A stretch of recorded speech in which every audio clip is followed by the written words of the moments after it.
Come on, let's go live.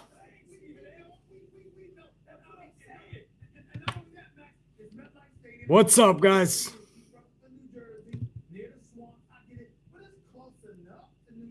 Coffees, if you can hear me, please. Coffees. It's still the early morning here on the East Coast. What up, CJ? What up, NJPW girl? Jer9 Gaming, Iron Riaz, Christopher Blackshear, SOS TDM 617, MG Jaws, Christopher. Yeah, I got Christopher already. Yeah, Cody, Jesse Borsler, Lucas. What's up, man? Big game this Saturday, man. 4:35 Eastern time, Lucas. Micro Pop Collecting, DJ LeMahieu. What was that? That's almost like my DJ LeMahieu up for my Yankees.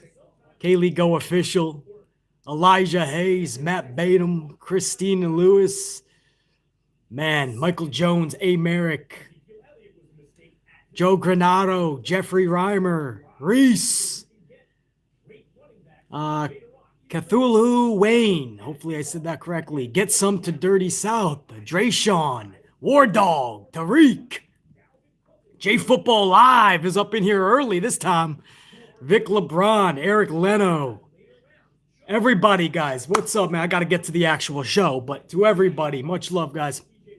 And thank you for tuning in early. Don't forget to smash that like, obviously, guys, because that's going to help the thousands of people that'll watch it later on. That's the only way that vid gets out to everybody. Hey, what about Triple H, man? That's how you bring somebody back. They could learn from this for Goldberg. You don't always have to come back in a championship match. Come back, whoop some ass, maybe put over a talent. You could even set up a pay-per-view match. Put over a talent, you're good. Goldberg always seems to come back and he has to be thrusted into a title picture, and you know that's the only way he will agree to come back, by winning a fucking championship every time. It's bullshit. Triple H, come back, put over the storyline, which in this case is Alexa, Orton, Bray Wyatt. Man, I tell you, man, it's always good when you can come back that way. And Triple H, we all love Triple H, man. I mean, he at least tried with NXT, and they're still rocking. It's a shell of what it once was, but it doesn't mean that it can't come back to its glory days. Vince McMahon just has to at least take one of his hands out of the cookie jar. Once that shit went to USA Network, it was like Vince McMahon had a lot more control over NXT. But I gotta tell you guys, man, seeing Triple H in there with Orton, man, that was good. And it led into my favorite storyline right now in pro wrestling, which is Bray Wyatt, Alexa Bliss, Randy Orton. I love that shit last night, man.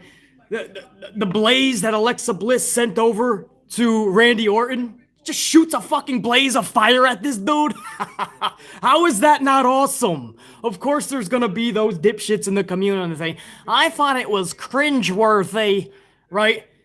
They wouldn't have liked Papa Shango 25 years ago casting a voodoo on somebody. They wouldn't like The Undertaker 15 years striking somebody with a bolt of lightning. And they're not gonna like Alexa Bliss shooting a fireball at somebody's face. Nothing is good for them. If it ain't two gymnasts having a 15-minute gymnastic flip exposition, then they don't want anything to do with it. That's today's wrestling fan. That was cringeworthy. She shot a fireball at his face. I call that fucking awesome. Cringeworthy, you can call it what you want. Salute to everybody up in this biatch. That's just a little bit of a cold open. We're gonna get into the. Hold on, man. We already got fucking VIPs coming up in this biatch. Before I even get to hour number one. Carlos! I see Carlos Ray up in here. Carlos, salute, man. Hold on, I saw a couple of VIP. Jer9 Gaming is up in here with a 5 spot. Alexa, no pun intended, is fire. That ending last night was awesome. I would love to see this Orton story go all the way to WrestleMania 37.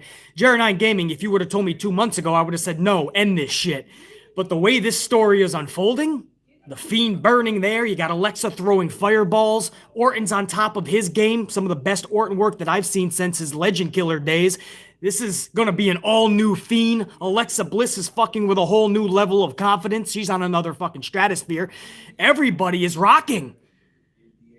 This is fucking good shit, man.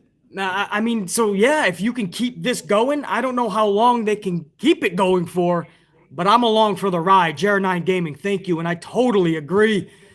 Chubless the Bear, 2-spot, hang in there with a coffee. You know it, man. You know it. Listen, I love the ending. The beginning actually set up that ending beautifully. So the beginning to Raw and the ending was pretty fucking good. The 3 hours in between, oh, we gotta talk about it. Because that's another story. Thank you, Chubless the Bear, man, for that 2-spot. Hold on. We got more VIPs first, guys. Before I can get into hour number 1. War Dog is up in here with a 5-spot. War Dog, thanks, dude. Good to see you up in the chat. Fans these days rather see acrobats than amazing storylines.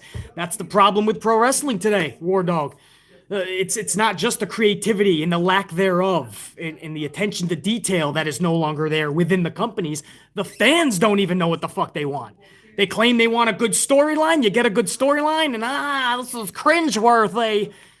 So what? A fireball got thrown at someone's face. I want to see 2 gymnasts. Good wrestling action. We all want to see good wrestling action. We have to get there. We have to care about the fucking individuals. We have to care about the storylines. Fucking A. Not everything is Pete Dunne versus Kyle O'Reilly. Not everything.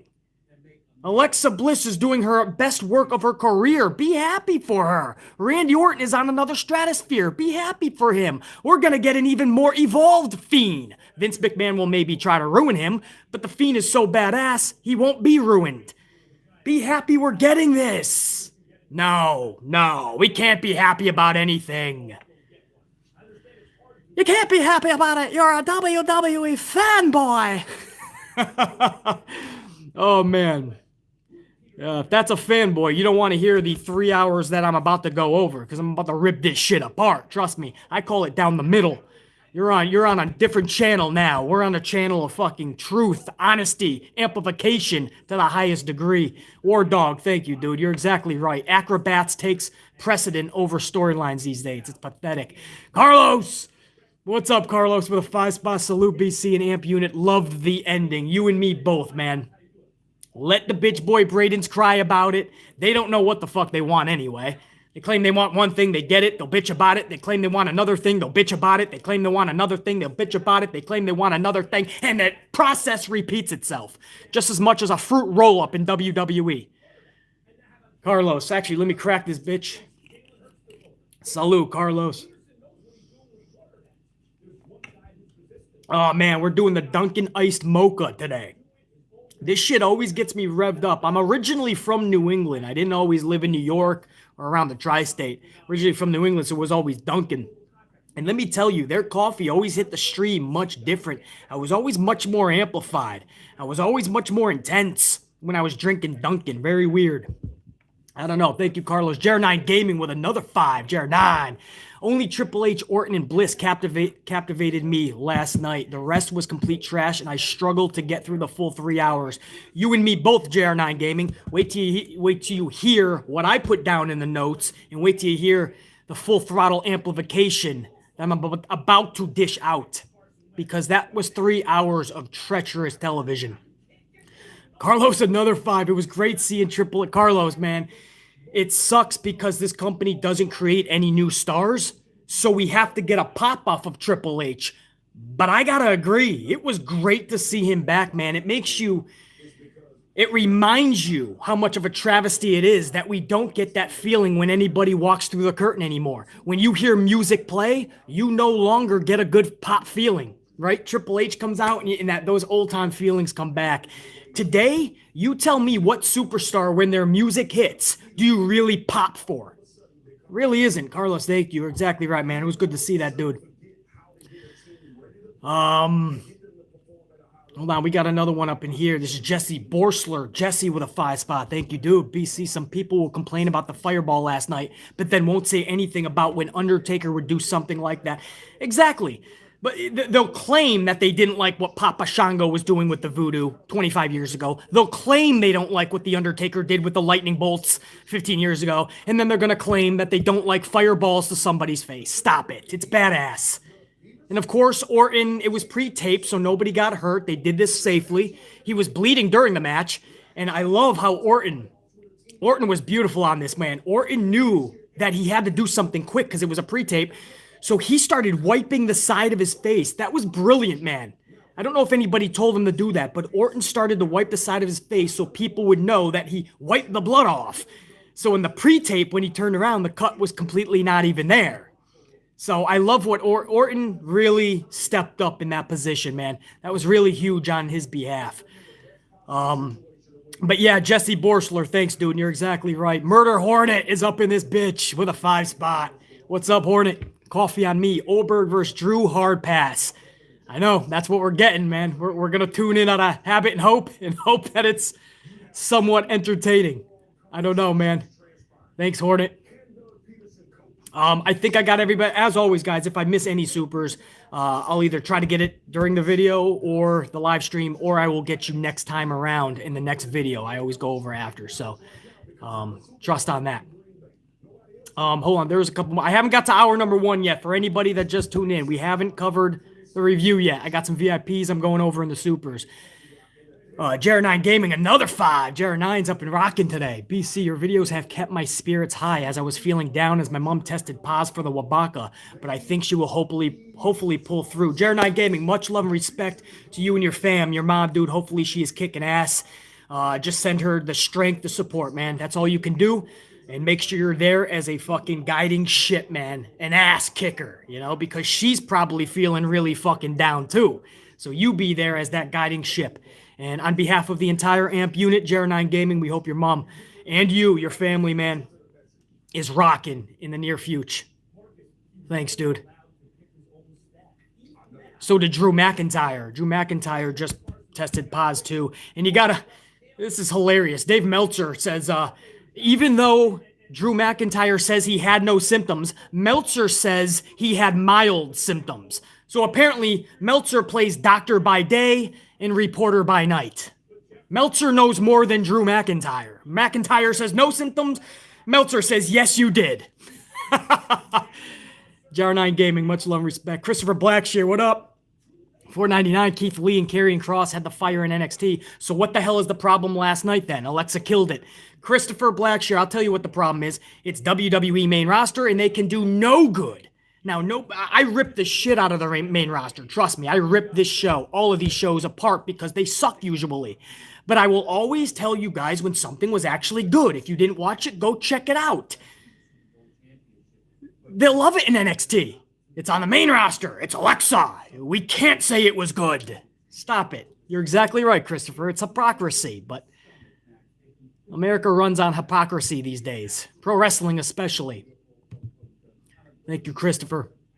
Hold on, we got a couple more. I can't get to hour number 1 yet, man. My people are rocking. Unique Butterflies up in here with a 5 spot. Good to see you, Unique. Alexa and Randy Orton's chemistry was literally on fire. It was good to see. Triple H, Keith Lee is impressing me every time he is in the ring. Oh, keep watching. Keith Lee's phenomenal. If you haven't seen NXT, you probably have, Unique. But Keith Lee is amazing. You're going to see, hopefully, if they give him a little bit of rope and leeway, this dude is going to be something special. Triple H, it's always good to see him, especially when the company doesn't make any new stars. It's always good to see somebody who gives you that feeling. When they walk through that curtain, you get that pop. They get the pop, you feel that pop.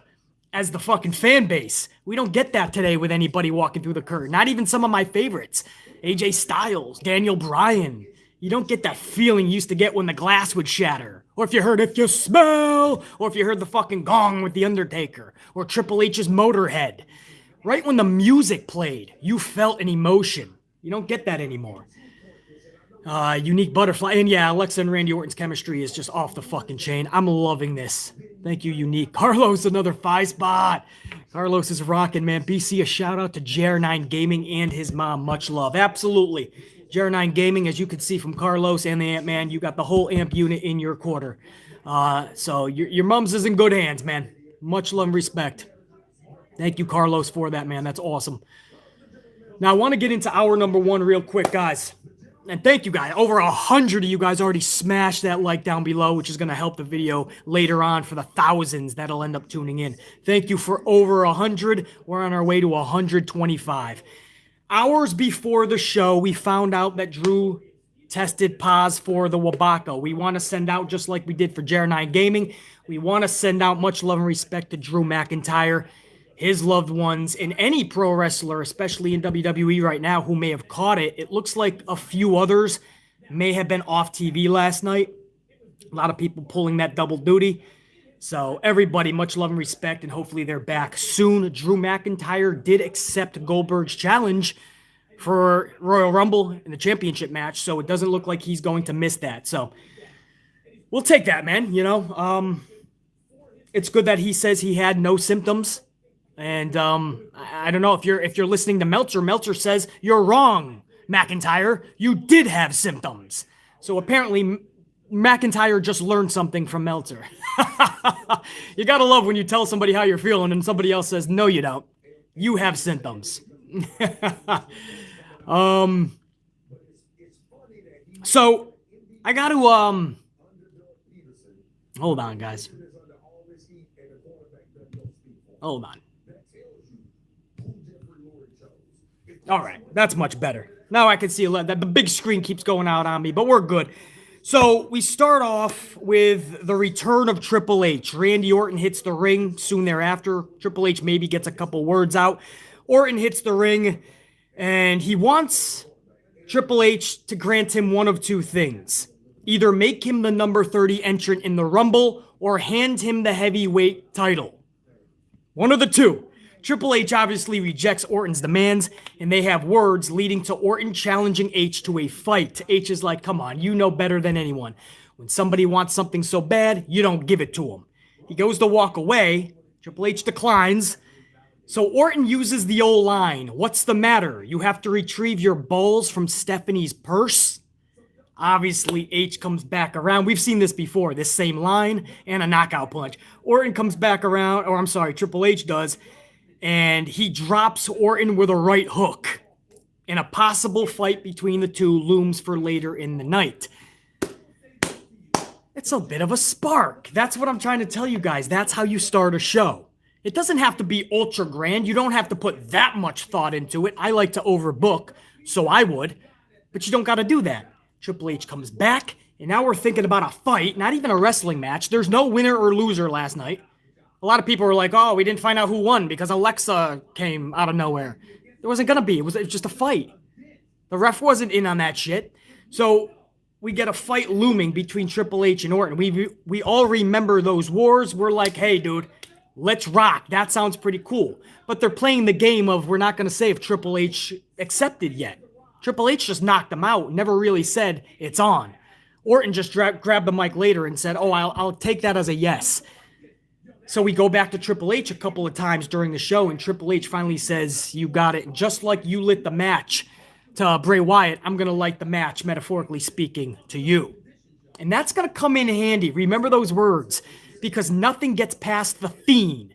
And what happens in that main event spot later on is beautiful storytelling and something that only the Fiend would probably think of. This was probably straight from the Fiend's creativity. So all in all, I like the beginning. I like the beginning and the end of Monday Night Raw. Everything else, buckle up. Take a swig because it's about to be a bumpy ride. First match of the night is a Vinnie Mac special, I call this. Two members of Vince McMahon's Blonde Bombshell Brigade. Charlotte Flair versus Lacey Evans. Now, Ric Flair comes to ringside, trips up his daughter yet again, and Lacey Evans pins Charlotte yet again. You talk about having nothing in the creative tank. Get this.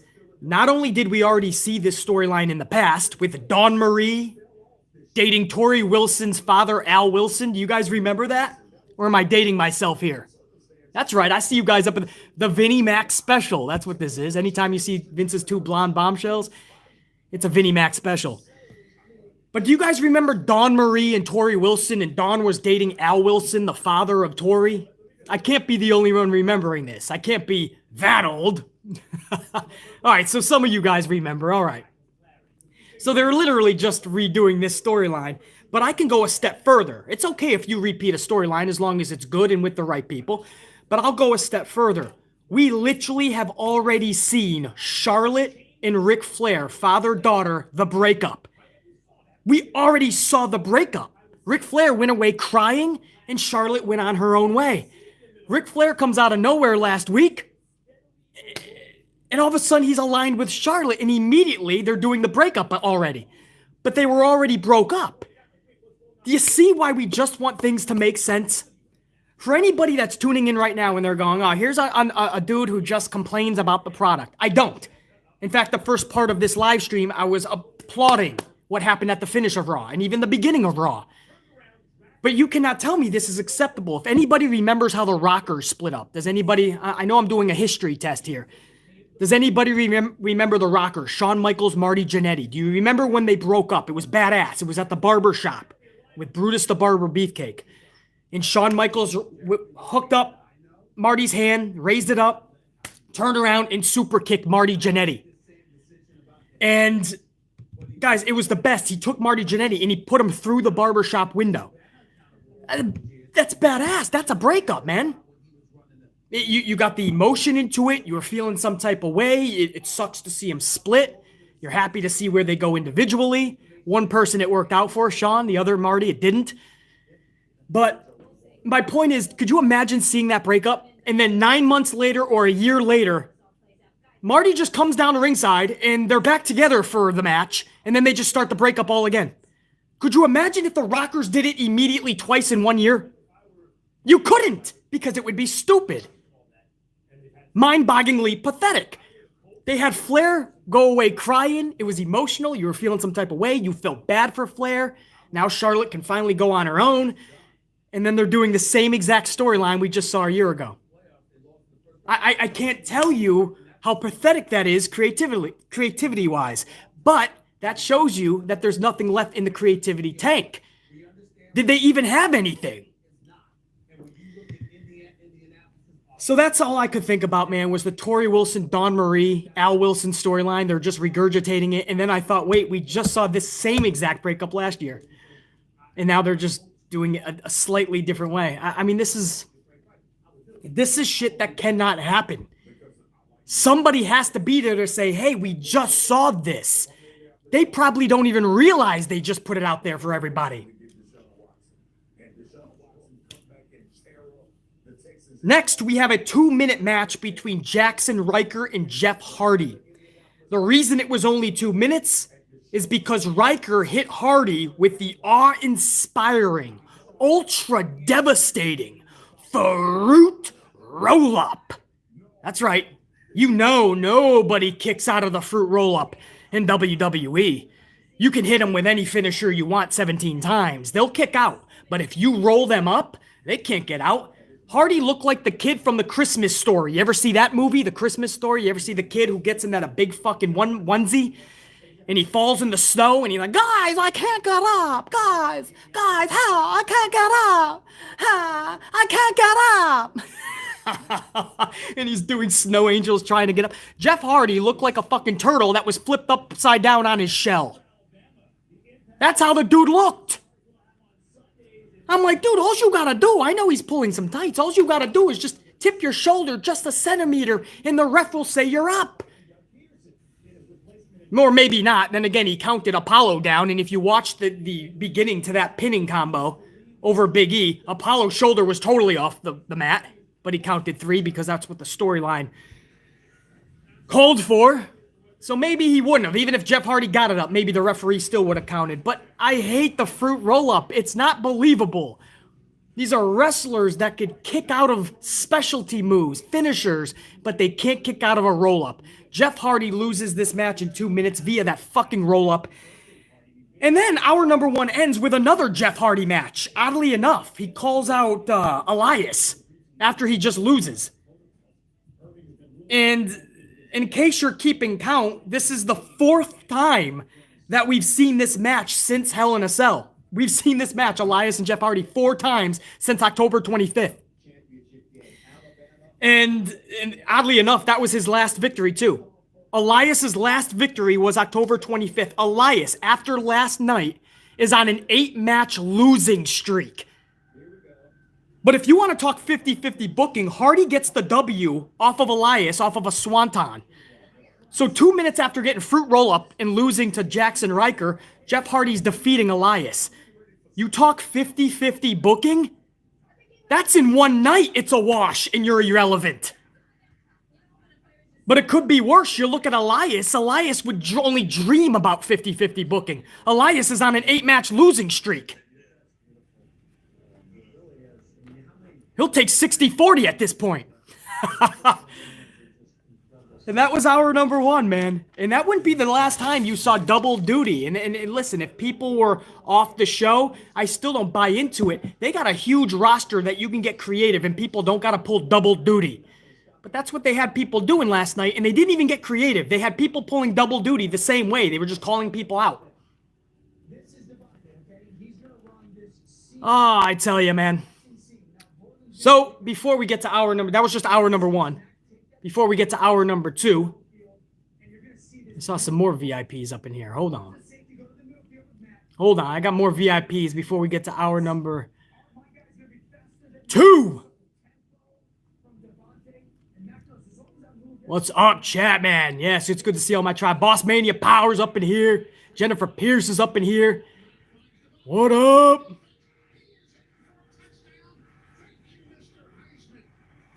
Melcher's a doctor. Yeah, exactly. According to Melcher, he is. What do you got, man? Fit Spaceman's up in here with a $4.99. Fit Spaceman. What a name, dude. Love it. $4.99. Thanks, man. What up, BC? Monday Night Welp was horrible as always with a few exceptions. My Rams versus your Packers. Let's go. Uh-oh, we got a Rams fan up in here. All right, let's rock it, man. It's going to be tough, man. This Saturday, I believe it's 4:35 Eastern time.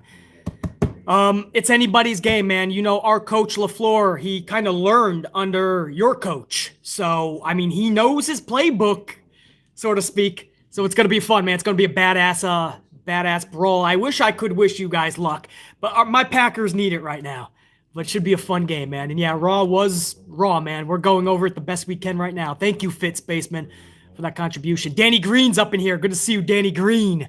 JR9 Gaming, hope your mom gets better soon. Yeah, man, the whole amp unit is in your mom's corner, JR9 Gaming. Thank you for that, Danny Green.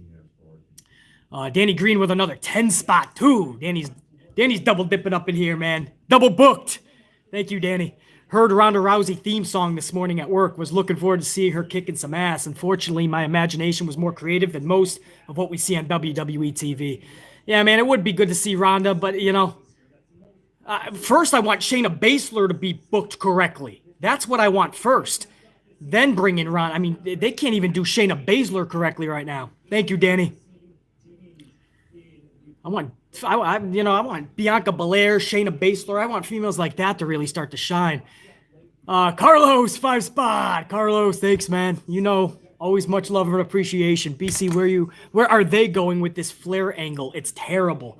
It's a repeat. Of course it's terrible, Carl. It's a fucking repeat. They're not even trying to be creative. It's almost like they're trying to get 2021 done just like they did 2020. Let's just get this done with. Money, man. They're just going to try to reap up every fucking penny from the audience they do have, and I wouldn't doubt it if McMahon leaves nothing behind. I wouldn't put it past this dude to leave this company in shambles. Thank you, Carlos. A little bit of frustration just thinking about that Flair segment again, how we're just repeating the same fucking thing. Unique Butterfly with another 5 spot. Unique! Rockin'. I don't understand why when you have 3 hours can storylines be told throughout the whole program.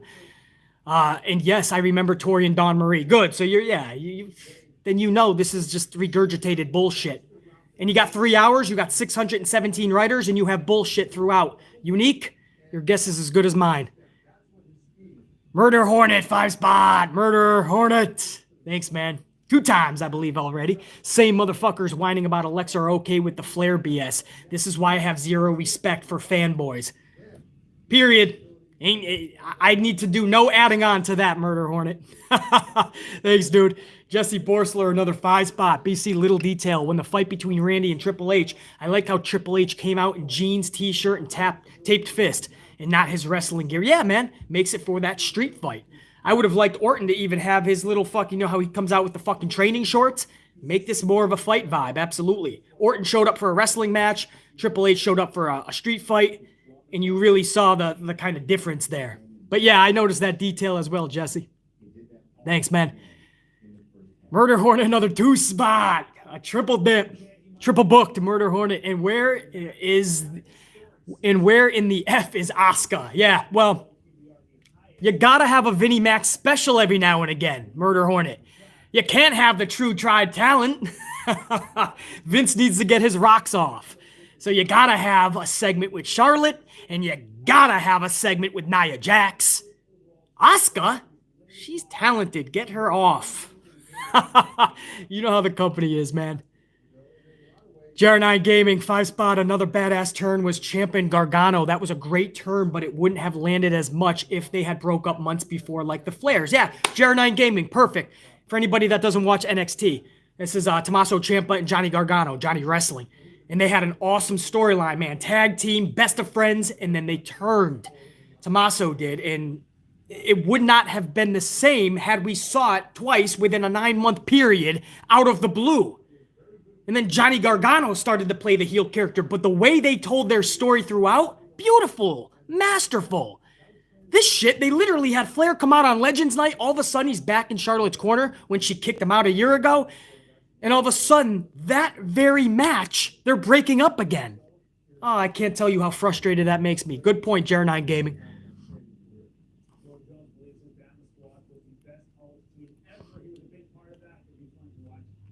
Oh, we got a lot, man. Hold on.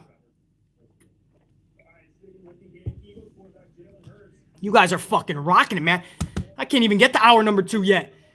Novaz is up here with a 5-spot. When is the top 5 GOATs video coming out? Also, do you think that Kane was larger than life at one point or is a legend, but corporate Kane was yuck? Top 5 GOATs, we'll probably do a little Rushmore type video. I've alluded to something like that plenty of times in the past, but we might do something like that in the future, Novaz. Keep subscribed and notified. But as far as Kane, absolutely he was large. Do you remember when Kane first debuted? Ripping the door off the Hell in a Cell? Confronting The Undertaker? If you were fucking 12 years old, you were probably running the other way. You weren't getting no autograph from that guy. If you were a fucking adult, you were going to watch his space. And then obviously Kane got humanized as time went on, and then without the mask, and then corporate Kane, and obviously it turned to shit. But at one point, he was absolutely larger than life. And as far as legend, it would have to be years from now that we'd actually give a fuck about him coming back. But yeah, I think he would eventually be. They've just ruined, they've made him another Big Show, where they've faced and heel turned him so many times that he became so irrelevant we didn't even want to see him anymore. And that's sad because I like Kane. Yeah, hopefully that answered that, Novaz. Thank you, dude, for the contribution. Christopher Blackshear, $4.99. Double booked. When I saw the graphic for Hardy versus Elias, I turned the TV off until near the end of the show. 50-50 booking at its finest. We didn't need to see it because you knew Hardy was going to win that to be 50-50 booked. And on top of that, Christopher Blackshear, you subconsciously probably remembered that we saw that match 4 times in the past already. Christopher, smart man, thank you. AJ King, 5-spot. Thank you, AJ. Dawn and Tori fought at Royal Rumble 03. I actually rewatched that pay-per-view last week. That match was horrible. Gladly, we also had Angle and Benoit. Yeah, it's always good when you have a bad match and then you have Kurt Angle and Chris Benoit in the fucking waiting in the helm. So, but yeah, the matches obviously were kind of sour. I didn't mind the storyline with Dawn and Tori. I just don't need to see it now with Lacey and Charlotte and Rick. The same thing. AJ King, thank you. Carlos, another 5-spot. Rockstar status rocking up in this bitch. Most of what is being given to us on Raw is filler, no creativity. Perfect word, Carlos. Perfect fucking word. It's filler. The opposite of trying to be creative. They're just trying to fill up time. And that's horrible when you're a multi-billion-dollar conglomerate company. You have 3 hours on cable television, on prime TV every Monday night. And you're just throwing out filler. Perfect word, Carlos. JR9 Gaming, 2-spot. WWE needs to ban the roll-up like the pile driver is. Oh, I would pay for that. Literally, we do a live stream, just the supers would be just to pay for that.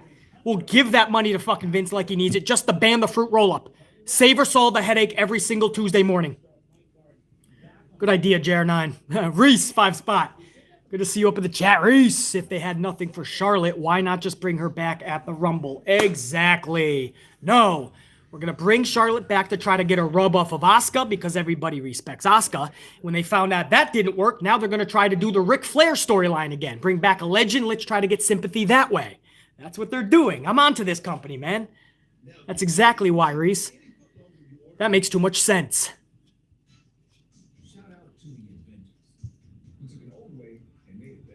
JDE, 10-spot. JDE, thank you for the conch. Big fan of the channel, my dude. I think Sasha versus Bianca is big, but also a big risk. Sasha needs a Mania win, but Bianca needs wins as an up-and-comer. So that's why I advocate for Bayley versus Sasha for Mania. It's a huge... That's my big issue with it. I would love to see Belair and Sasha at Mania. The problem is, who goes over here? You cannot have Belair lose that big moment. But Sasha has never had that big Mania moment where she's hoisting up a championship, whether she already had it or is just winning it. If you go Bayley, you would have to retell that story. It better be dynamic. They pretty much swept that under the rug. There's still a lot of history there. We could easily get back into it. But with about 2 months left, is it possible to make us care like we once did? That's the problem with Bayley and Sasha. Remains to be seen. Of course, I would be down with it. Thank you, JDE, 10-spot, man. Ray Hunt with a 5-spot. If Vince thinks one edgy segment is going to save this company, he's more out of touch with the fans than I previously thought. Well, it looks like that's what they're doing, though. They're putting all of their eggs in one basket, but they've been doing that for years, Ray Hunt. So, I fully agree. Thank you, dude. Danny Green. 5-spot. Nia, she injures my eyes. You like that? Nia Jax is more likely to become better. Is more like to become better in Charlotte not being forced upon us are more likely than fruit roll-ups not being used. It's what they go to. They don't want finishers anymore, Danny. They don't want that shit, man. It's because if you hit a finisher, then the guy that loses looks weak to them. But a fruit roll-up isn't making them look weak. They can't just get their shoulder up. In their minds, if you don't lose by a finisher, then it was just a luck victory and you don't lose any stock. Bullshit. You lose more stock. You got fruit roll-upped. You're a clown at that point. Exactly, Danny. War Dog, 5-spot. Thank you, War Dog. WWE favorite word is insanity. Doing the same crap over and over again, accepting nothing new and fresh. It's a shame. War Dog, period. You said it perfectly, dude. That's Vince McMahon's favorite word, if not the company as a whole. Thank you, War Dog. Mark Spira, 10-spot. Thank you, Mark. Your top 5 matches, Hart, Austin, HBK, Flair, Taker, Mankind, Rock Hogan, and Taker HBK, were all non-title. It's proof larger-than-life characters and compelling storylines sell. Don't always need a belt. Thank you for bringing that up, Mark, because I didn't even bring that. That was a video I put up last week, and it was just telling you guys my favorite matches of all time. And a lot of them were from WrestleMania, but thank you, Mark, for reminding me they were non-title, the majority anyway.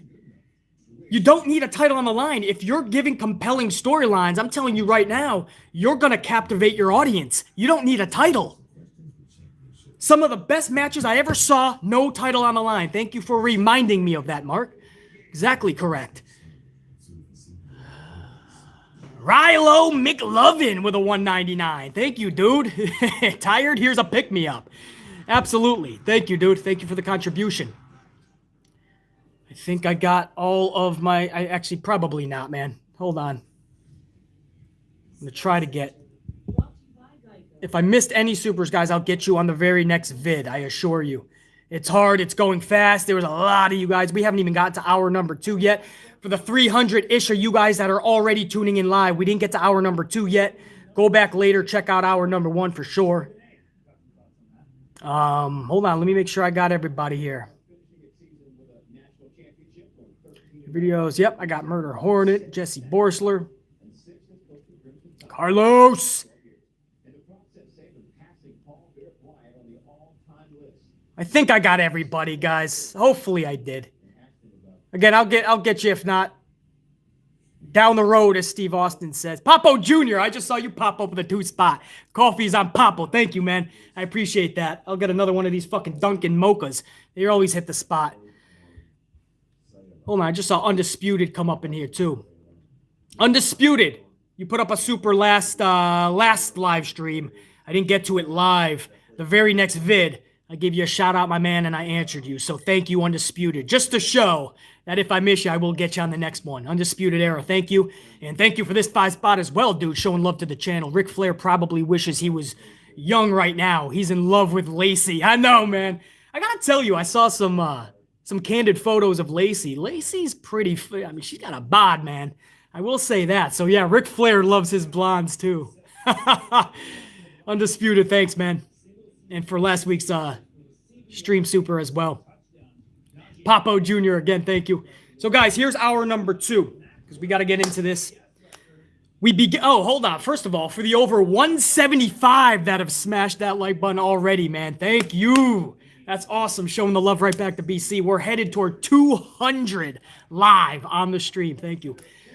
Hour number 2 begins with a dumbass tag match. Sheamus and Keith Lee versus Miz and Morrison. No joke, I would 100% rather see a Keith Lee squash match than this tag match.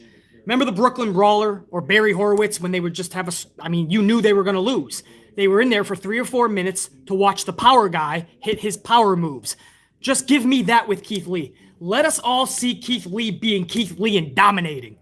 I did not need to see 15 minutes where half the match is Keith Lee on his back or getting beat up by Miz and Morrison. I don't need to see that shit, nor do you. So that's what we got for over 15 minutes, this tag match, which leads to nothing. At the end, it was a bro kick to Morrison, and Sheamus picks up the W with Keith Lee. But Keith Lee was more of a sidekick at that point. Sheamus picked up the W. Then some weird shit. We go to commercial with Lee and Sheamus smiling and having a bromance. And when we come back from break, they're furious with one another. And a referee calls for the bell to start a match between them. What the fuck happened during commercial? Did Keith Lee smack Sheamus on his ass and Sheamus felt some type of way and they started coming to blows? What happened in that 3 minutes?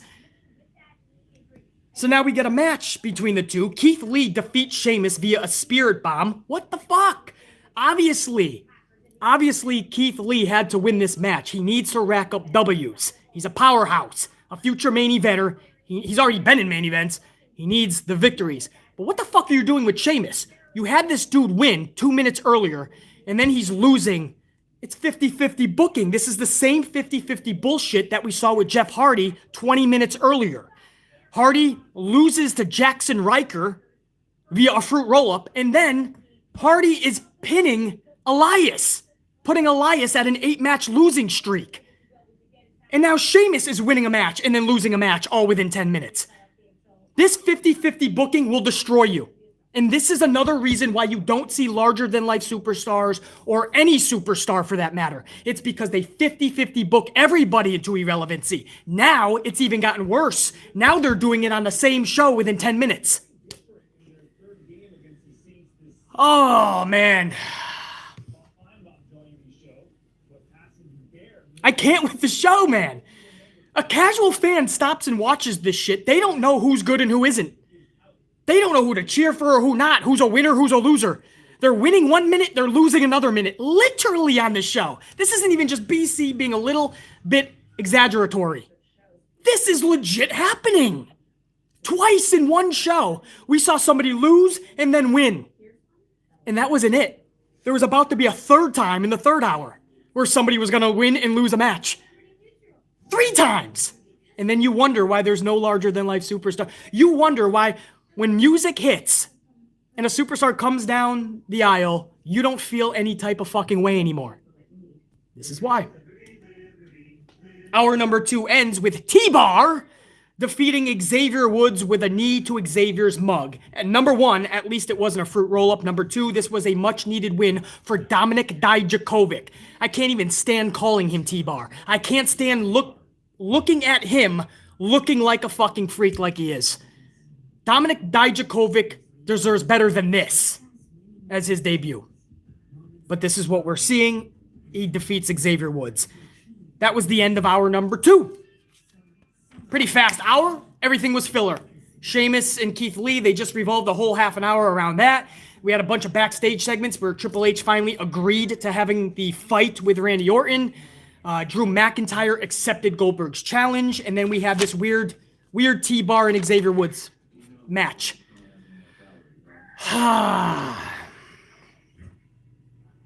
Filler. Beautiful word to use. Filler. NJPW girl. T-bitches. Yeah, right? Jessley Borsler. 2 spot. I see you up in here, dude. Thank you, Jesse, for another 2. I saw those photos of Lacey as well. She looks good. Yeah, man. I mean, I knew there was a good body there, but I didn't know it was that good, man. Wow. You see, did you guys see Mandy Rose and Sonya Deville? They put out a new calendar, and they have these photos from the calendar, and they were in like a middle of some residential street shooting. Like, I mean, Mandy Rose was basically in her fucking underwear, it looked like. Swimsuit. Man, were they, looking fine, let me tell you. Go and check that out as well. Over 200 on the likes now. Rockstar status, man. We're going to 225 on the likes, man. You guys are rock stars. Thank you. Papo Jr. just shot up with a 5 spot.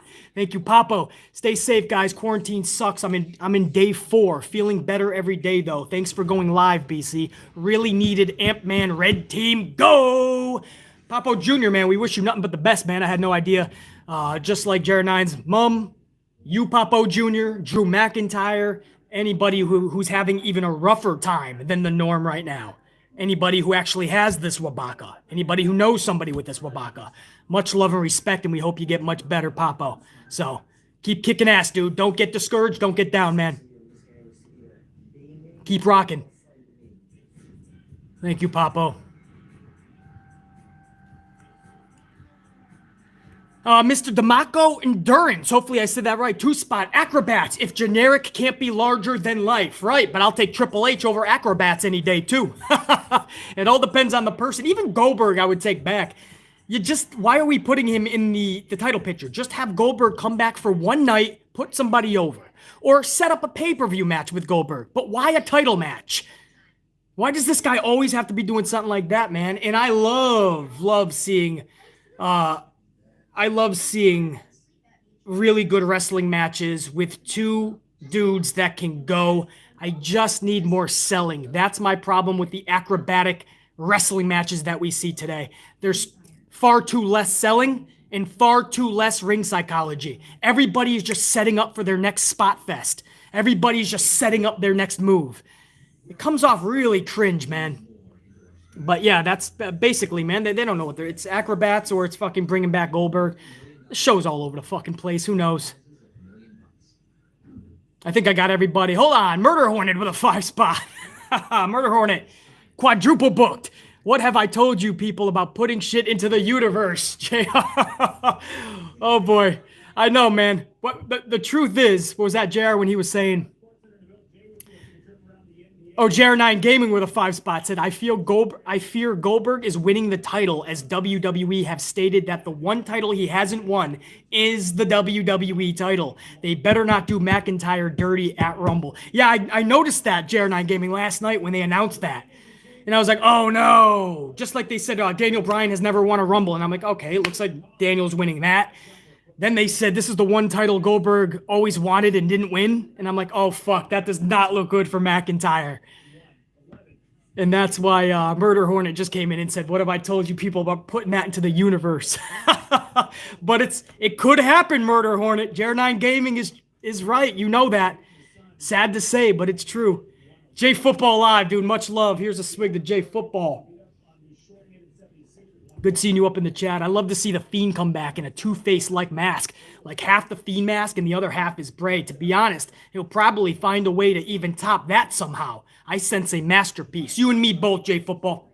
Everything that Bray Wyatt touches turns to fucking gold. Whether it was his Wyatt family character or whether it's the Fiend and whatever the fuck we're gonna see next week or at the Rumble. I'm ready for this, man. And again, even without the Fiend, I'm loving Alexa Bliss and Randy Orton fucking on a whole new level lately. I'm loving that shit. J-Football Live, thank you, dude. Exactly correct. I think I got all my super. Should we go right into hour number 3, guys? Hour number 3 started with a United States Championship match. Challenger Matt Riddle versus champion Bobby Lashley.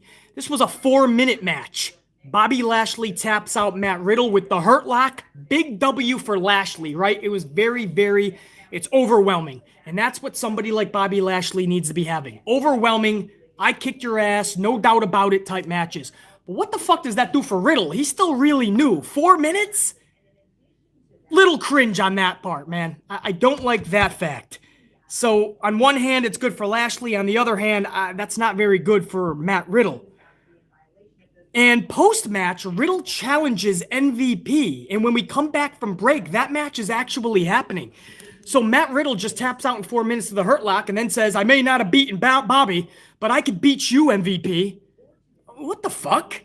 I wish it was that easy in the fucking playoffs or the Super Bowl when we lost against Seattle. I wish my Packers just stayed on the field and said, I may not have beaten them, but we're staying here until the fucking Bears come to this field. And we're going to beat the Bears. And then we'll go to the Super. I wish it was that easy. If my Knicks lose against the Lakers, stay on the court. Eventually, the Clippers will come to town. Oh, who am I kidding? The Knicks can't beat anybody. But that's not the point. He stays in the ring and he just calls out everybody. What, are you going to go down the line? Can't beat him, then you go to Shelton Benjamin, then you go to Cedric. It's clear that this is WWE's new direction, at least for the night. Now, we don't know if the Wabaka took out a lot of people that they had planned for the show. We don't know. So they were pulling people double duty. Then don't pull double duty. Just have Matt Riddle go the distance with Lashley. As I said, Lashley should be having short matches, but if you're going to put Lashley and Riddle together, then make it a match then. But don't make Matt Riddle look like an idiot, and then 2 minutes later, he's beating MVP. It's clear that this is WWE's new direction, at least for the night. 50-50 book their superstars into the ground on the same night. We saw it with Jeff Hardy earlier. Lost to Jackson Riker, beat Elias. We saw it with Sheamus right after when Sheamus defeated Morrison, and then he lost to Keith Lee. And then we saw it here where Matt Riddle lost to Bobby Lashley, and then Matt Riddle defeated MVP. Of course Riddle was going to win this. 50-50 book him on the same night. And Riddle won by a DQ. I believe Bobby Lashley interfered.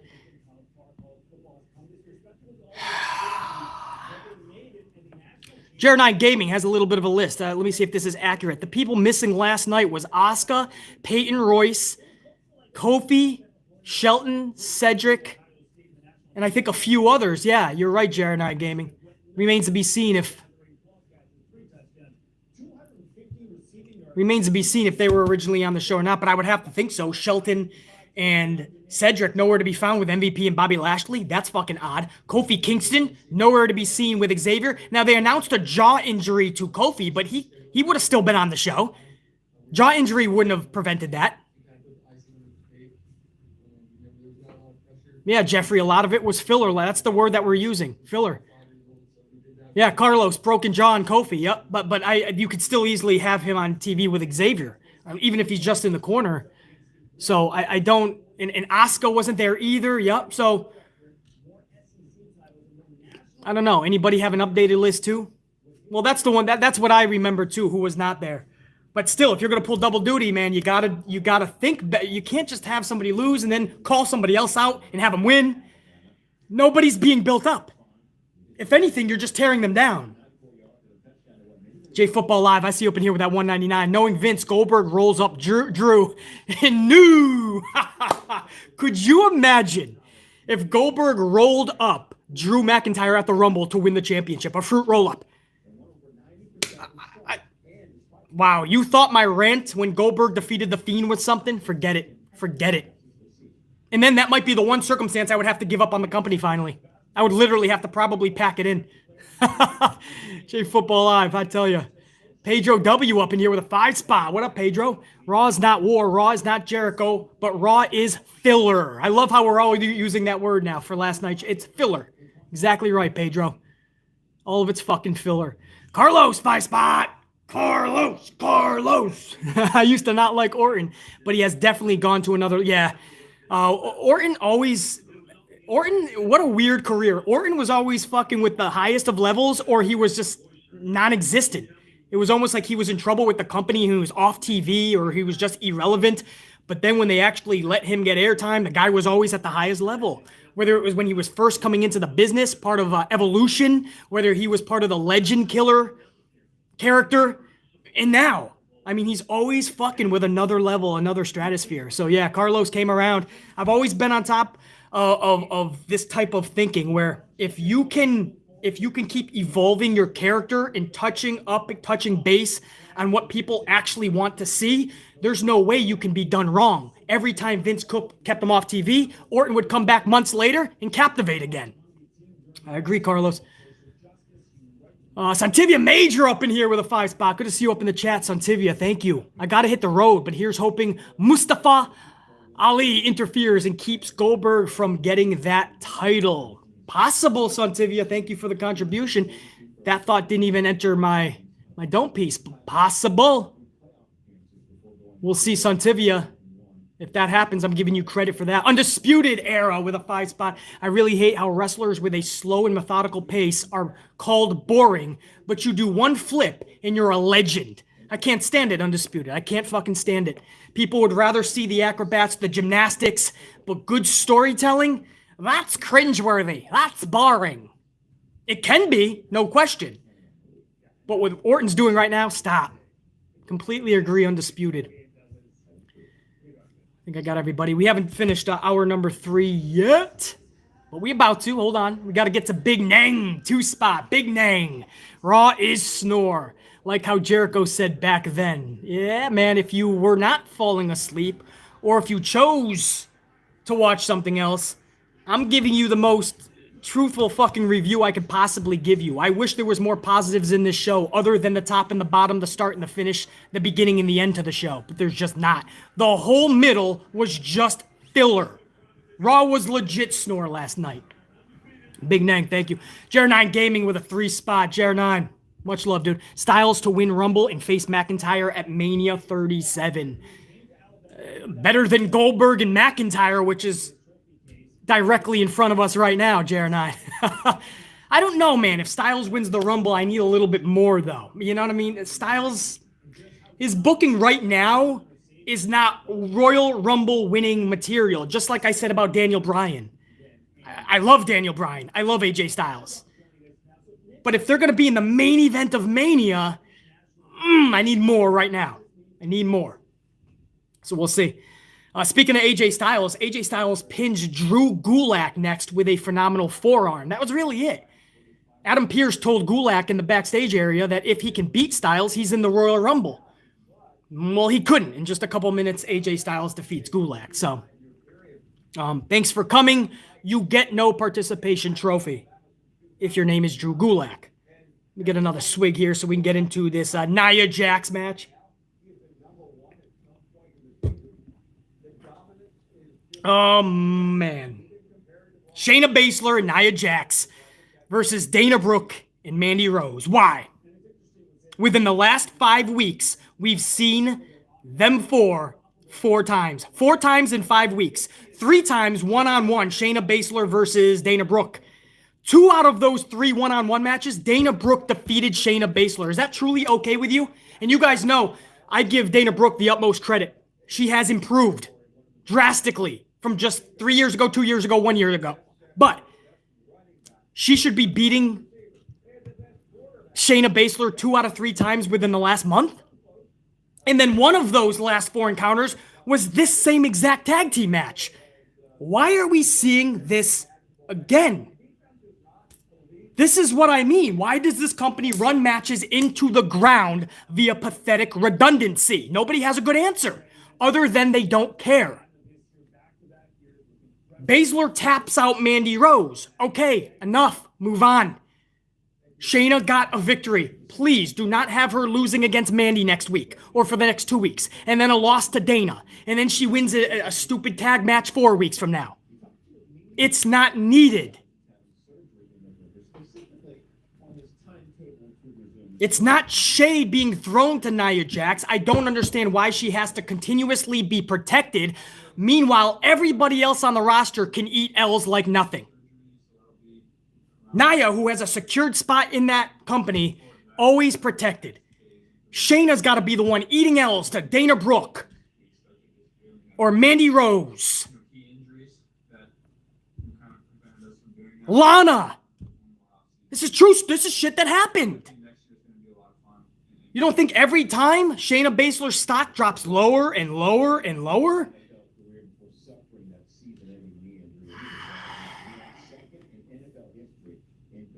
Main event. Main event. A fight between Randy Orton and Triple H. Not sure why, but watching these two together, Orton and H just feels right, man. H grabs his sledgehammer, the lights go out, and all of a sudden, the hammer is engulfed in flames. This was absolutely beautiful storytelling. Remember at the beginning of the night when Triple H looked in Orton's eyes and said, if I were you in that same position, I would have lit the match too, and threw it on Bray. And then in the middle of the program, when he was accepting Orton's challenge, Triple H said, metaphorically speaking, I'll light the match to you. Here is the Fiend lighting the match, so to speak, for Triple H. Beautiful storytelling. There's the match, and it's an ultra match. It's a sledgehammer engulfed in flames. That probably passed a lot of people, but it didn't pass me because remember what the Fiend character is all about. Nothing passes the Fiend. Nothing gets by the Fiend. Everything serves a purpose. That's what the Fiend character is all about. So Triple H uttered those words. Here you go. There is the sledgehammer engulfed. But Triple H had another look when he looked at it like, oh, I can't. And Orton's looking at H like, you're not going to do that. And H is even like, oh, fuck. Like, I can't hit him with this. There was a look in Triple H's eyes like, I can't actually do this. So the Fiend switched to plan B. He had other plans. Lights go out. Triple H is gone. Alexa Bliss appears. Orton's like, what are you doing now? What the fuck are you going to do? And Alexa kind of has this face like she ain't playing, but then she gets angry and that face comes up. She puts up that hand where it just says pain. And with her other hand, she shoots a fireball at Orton's face. Orton's selling this beautifully. He had a cut during the fight. The actual ending was pre-taped. So I love what Orton did for the actual fight. He started wiping his face as if it looked like he was wiping all the blood away. So that when he turned in the pre-tape segment, it would look like he had the cut, but he wiped it away. Right? So people weren't calling him out on it. Now, we still are because we knew it was pre-taped, the actual finish. But at least it shows you that the fight was live. Right? And I have no problem with pre-taping if it's something epic like that because you don't want somebody actually getting injured. So they pre-taped it right at the tail end. So the cut was there 1 second and then it was gone. But I love what Orton did, man. He started wiping it away and he turns around and then it's no longer there. Because again, that was pre-taped when he didn't have the cut. So even though people are calling it out, I have no problem or issue. And I love that Orton took the time to realize that fact. But she shoots a fireball at Randy Orton's face. Orton's selling it beautifully. I would have loved if he stayed down. He actually got to his feet. He tried to exit the ring. He didn't know what to do, so he was selling it beautifully. I would have had him down and out. Maybe some people do try to get to him. I don't know if that would ruin it, though, because with the Fiend segments, you don't want too many officials. I don't know. I would have to think about it a little bit more, but I wish he stayed down like something even more drastic has happened. But he got to his feet, and he's frantic, and he's trying to exit the ring. He doesn't know if he should stay in the ring, and that's how we went off the air. That's fucking awesome. You take the time to do a fucking fireball segment that looked that bad. Did you hear the sound? Zoom! And a fucking fireball hits the... Now you could see, obviously, it didn't hit his... Nobody got injured. It was marked beautifully that it didn't hit his face. It just looked that way, which there's a crazy concept. The illusion. This is what we loved back in the day with Papa Shango doing his fucking voodoo. This is what we loved about The Undertaker striking people with lightning bolts. But today, if Alexa Bliss shoots somebody with a fucking fireball, it's cringe. This is stupid. I don't get it. It was badass. It would have been badass if I was 12. It would be badass if I was 62. It'll be badass if I'm 102 years old. You don't see that at all in pro wrestling, man. And it fits the character. The character, Alexa Bliss, The Fiend, they would do this. Now all of a sudden, these fans don't want special effects. They don't want the fire. They don't want any of this. It's boring to them. It's redundant. They just want to see the gymnastics in the middle of the ring. They want to see their flip fest for 17 minutes. Wrestling's more than that, bro. If you want to see that, literally go to the Olympics later this year. I believe the Olympics are still on. I don't know how they're going to pull it off, but the Olympics, the Summer Olympics that were supposed to take place last year, they're going to happen this summer. Go to them if you can. Watch a lot of great gymnasts. Watch amateur wrestling. You'll get some good fucking grappling. Pro wrestling is not just fucking dudes flipping and diving, not selling, and no ring psychology. It's just not. It's storylines. It's zany segments like this. It's always been. If you're a new fan and you didn't know that, do your research, go back in history. Pro wrestling has always been fucking wild. We've always seen shit like this in pro wrestling. It just doesn't happen often because nobody cares. 225 on the guys, man. Seriously. Thank you. 225 live. Took the time to show love back to the channel and smash that like. Thank you, man. Badass. What did you guys think about that ending? Kobe says, BC speaking facts. You know it, Kobe. There's no other way, man. If you just didn't like it, that's fine. But please don't try to sell people that know what the fuck they're watching. Please don't try to sell us that it was boring or cringeworthy. Or it should have been a better finish. No, that's a cliffhanger for a superstar that's about to come back even more badass. Trev, it was fucking badass. You know it, man. Fantastic. Lucas, Trev, badass. Novaz, cliffhanger. Absolutely. Novaz says, I liked it. Warrior Nation, loved it. It was the only thing I watched on the show and I liked it, says Dre Sean. Was that Dre Sean? Yeah, Miguel, brilliant, says Miguel. Beast Morgan, for it. Elijah, that ending held up. Yeah, man. At least my amp unit knows what's up. Whoa, we're going toward 250 live on the likes. You guys are fucking awesome. Thank you. I just saw that. It just went over 235. Thank you guys, man. We'll probably hit 250 live on the stream, hopefully anyway. And be on our way to 300 when thousands tune in afterwards. Freaking awesome, bro. Reggie. Cornelius, loved it. Remember when Kane threw a fireball at China? Jeffrey, yeah, man, and I loved it then. If there's one thing BC is, love him or hate him, if there's one thing, I'm always consistent with you guys, man. I'll always be consistent. I absolutely remember that. Kane and China, yep. You guys remember the botched one? Was it Hogan and Warrior? It was WCW. Maybe it was Halloween Havoc. And somebody went to light it. Hogan to Warrior, maybe? And it wouldn't light. It was all off. Somebody tell me. I know you guys. I got some historians up in here. What was the fireball in WCW? Somebody tell me in the chat, please. Somebody's gonna know. Somebody's gotta know, man. Hundreds of people up in here right now, and nobody's gonna tell. Yes, Hogan burned his eyebrows. Big name.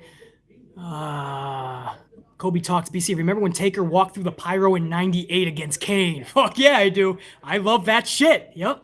I remember all those times. I just can't remember if that was Halloween Havoc or not.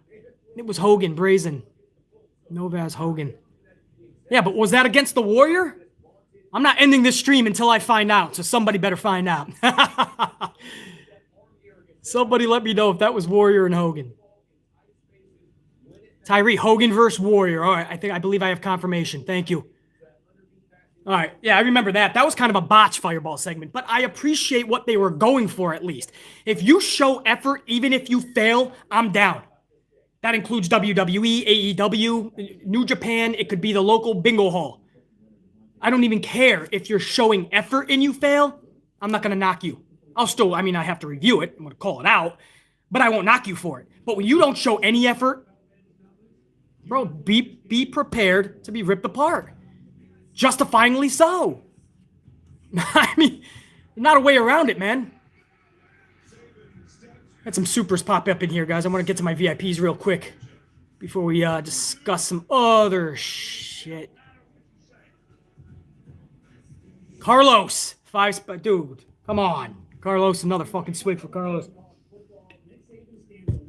That's awesome, man. Finn Balor has been showing up on NXT for over a month with a broken jaw. Exactly. So Carlos is reiterating what I just said about Kofi. Kofi could have been there with a jaw issue, a broken jaw. He still could have wound up on camera, backstage or anything. Kofi should have been there, right? Or I'm not saying should have, but he could have. The fact that he wasn't there with some other notable stars like Asuka and many others, just with a jaw injury, makes me think, man, and you're right, Carlos, Finn Balor had that injury. He's showing up every week. Thank you for reminding me of that, Carlos. Big Nang with a 2-spot. Oh, no, I already got to that. Raw is snore, yeah. So did I get... Yeah, I think I got everybody on that. Undisputed with another 5-spot, man. Thank you. Much appreciated. Nowadays, if I want good storytelling, I just watch anime. You actually care about the heroes' rise to glory and the villain's ultimate defeat. WWE is down. Yeah, remember? Good guy, bad guy. Winner, loser. I can care. I can get hooked on that story development. Now, you have AJ Styles versus Elias for multiple weeks. 2 heels. That's what we saw in the past 2 weeks, and they don't even give you a reason. The whole setup for those 2 weeks of heel versus heel, the last 2 weeks, Elias versus AJ, was because Elias was playing his music too loud backstage. Yeah, I remember everything. Exactly, Undisputed. J Football Live 499. J Football says Bill hits the spear, jackhammer, and instead of pinning, goes for a roll-up. The ultimate, all-inspiring, ultra-devastating VKM special fruit roll-up. We joke, we laugh, we cringe, hoping that doesn't happen, but J Football Live, I wouldn't be fucking shocked if Goldberg goes into the Rumble and in 2 minutes walks out with that title. I wouldn't be shocked. Thanks, dude. Novaz, 5-spot. How would you feel about Drew versus Cena for the WWE title at Mania? Story could be that Cena wants 17 and Drew wants to establish himself as the new face. I love it. I love it. That's one of those situations where you have a past star coming back. You can look at it as he's taking up a spot, or you can look at it as this is pro wrestling. This is a huge moment. This is probably the send-off for John Cena. Either he wins the title, maybe vacates it. Like, he wanted that championship, but he respects the title too much. Knows he's not going to be able to defend it every week like he wants to, or as often as he would like. So he respects the business too much, and he gives it up the next night. Or McIntyre defeats Cena. Cena pays the ultimate passing of the torch to Drew. The storyline sits in their lap. So it's not doing it. It's not like it's not doing something for an up-and-comer. You're doing something huge for Drew McIntyre. So yeah, I would actually be down with that if done correctly, Novaz. Thank you. Carlos Ray, another 5-spot, man. Rock star of the stream. Stars of Raw. Triple H, Bliss, Orton. That's how I have it. I have 3 to nobody else. That's it. The start of the show, the end of the show. Bliss, Orton, Triple H. That's it. And I got to give credit to The Fiend as well, because I truly believe, just because he hasn't been on camera, I truly believe a lot of this is his creativity, like how he wants it. Subtle things, like you notice how when The Fiend is out, it's the red light, but when it's Alexa, it's a little more of a pink light, like a pink tint. So she has her own type of feel. You got to believe that's The Fiend Bray Wyatt, or from Bray Wyatt's mindset, because he is so creative. Thank you, Carlos. And you're right, man. That's the 3 MVPs that I see. Not actually MVP. Big Nang with a 5-spot. Big Nang, thank you, dude. Odd question. BC, have you ever imagined a Piper versus Eddie match and what it would be like? I always thought it would have been fun with the dirty tactics and comedy from the two. 100%. I never thought about it, to be honest, until right now, Big Nang. But damn, Piper versus Eddie, what you would get is two different things. You would get the good wrestling match because, believe it or not, Piper can go in that ring. He was just known for his antics, but he can go. And of course, Eddie can go. But on top of that, you had two characters, man. You had two dudes that know how to sell, know the in-ring psychology, know how to be methodical, but also know when to turn up the heat. They check off all the boxes. So you would have a lot of fun if they gave them 20 minutes, just 20 minutes. I'm not asking for a half an hour. If they just gave them 20 minutes, Piper and Eddie would probably be the match of the night. And that's something big, because if it's a pay-per-view, you probably have a lot of big matches, but I would have to, I don't know one match that would overdo that. Now, I'm guessing you're talking Eddie Guerrero, right? Not Eddie Kingston. Because if you're talking Roddy Piper versus Eddie Kingston, that's fun too. Because they can go, but they run their mouth, and they, character-wise, I would have so much fun with that. Even more than the actual wrestling in the ring. So, no matter which Eddie you're talking about, it would be fucking fire. Thank you, Big Nang. Jesse Borsler, 10 spot. Jesse, swig for Jesse. BC, I remember hearing CM Punk talking about him losing to Taker and then Brock. He said how his stock was dropping in the eyes of the casual fan. Wins and losses matter. WWE needs to stop 50-50 booking. I don't always see eye to eye with CM Punk, but there is shit that he says that is absolutely correct. You know, it's not that the dude doesn't know what he's talking about. It's when to start being real and stop being phony. That's been always my problem with CM Punk. But he's right. There's a lot of shit that comes out of this dude's mouth that is correct. He knew that these losses mean something in the subconscious of everybody's dome piece. And it still matters today, man. Over 250. We nailed it on the live stream. Thank you guys on the likes. We're going toward 275 now live. Thank you guys, man. Jesse Borsler, thank you. Exactly right. 50-50 booking, I've said this since I've had this channel, will ruin a pro wrestler. Ruin them. And it's ruined so many. JR9 Gaming, another 5 spot. Give me Alexa shooting fireballs for 3 hours instead of the whole Raw show. That would make a good show, as I would be captivated throughout. JR9 Gaming, absolutely. I have said this for how long now? Give me 3 hours of the Firefly Funhouse, and it'll be more entertaining than 3 hours of Monday Night Raw. I literally have said that I don't know how many times. So I absolutely agree. The Fireball segment was the best part of a 3-hour show. But you're always going to have people that just want to bitch about everything. Even as I'm calling it down the middle and said the whole 3 hours was bullshit other than the top and the ending. Top and bottom of the show. But if you can't say that that segment was good, man, that's how you evolve Alexa Bliss. That's how you set up the Fiend's comeback. If you don't see those little details, I don't know if there's hope for you, man. Maybe it's time to turn in that fan card. It's okay to disagree with anything, absolutely, but please don't try to sell people that that wasn't cool, that that wasn't badass, because it's what we've seen in pro wrestling from the beginning of time, man. In different ways, obviously. You wouldn't see Voodoo in the 1940s, but with Papa Shango in the 90s, with The Undertaker going forward with the lightning strikes, the fireballs. But now all of a sudden, because it's Alexa and because the cool thing to do and the only thing we can do is just bash everything WWE does, we have to bash that as well. Not on this channel. I'm going to say that was fucking good.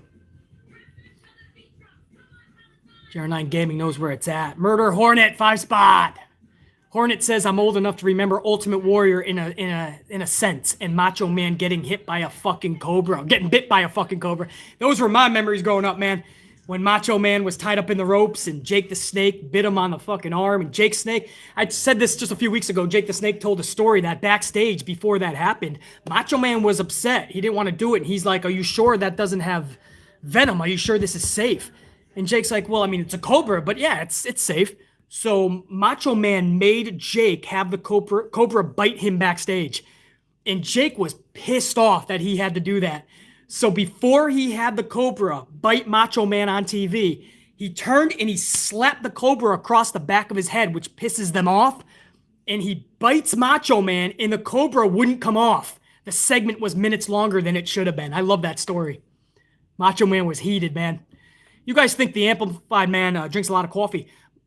Ultimate Warrior used to tell a story. Ultimate Warrior and Macho Man. Now, if you guys remember these two, you know how passionate, how amplified they are. They used to steal the coffee in catering, which was a big like a fucking keg, basically. They would take it, they would bring it to their locker room, and they would lock the door. And they would just have a keg of coffee, basically. That's Macho Man and that's Ultimate Warrior. That's who I grew up watching. Those are my idols and role models growing up. I love that story. Mr. Black Ice 22 with a 5 spot. The Fireball was way better than Hulk's FB to Warrior. Fireball to Warrior. Yeah, the Halloween Havoc. Yeah, no doubt, man. That was a botch. Last night's was actually done. That's why I don't mind the pre-tape in that sense, because they got it right. Nobody got hurt. Everything was cool. The Fireball was way better than Hulk's Fireball to Warrior. Don't Vince realize that larger than life is his jackpot? He needs to wake the fuck up and do it. Every single time WWE has been on top of the mountain, or pro wrestling in general, it's because they've had superstars larger than life, right? Whether it's Hogan and Warrior, Savage, or whether it's Hulk Hogan and The Rock. Whether it's John Cena. You have somebody in that spot, right? Nobody. Even WCW had Sting, had Goldberg. Nobody. Everybody is 50-50 booked. They tried to force Roman Reigns for 5 years. It did not fucking work. Luckily, we're not going to revisit the past. Luckily, we have an awesome Roman now as a heel, which he should have been all along. Even Stone Cold admitted that in an interview a few days ago. He should have been a heel years ago. But they just don't do it, man. Mr. Black Ice, no truer words have been spoken. Carlos Ray, thank you for that 5 spot. Another one, man. You rock. Much love and respect to BC and the Amplified unit. Loved the live show. Thank you so much. Nah, Carlos, thank you for always being up in the chat and showing the support, man. Honestly, I know that sounds like a broken record. I support you, Carlos, and all my Amplified unit. Thank you. I think I got all the supers, guys. I tried anyway. Oh no, AJ King just came. No, did I get AJ?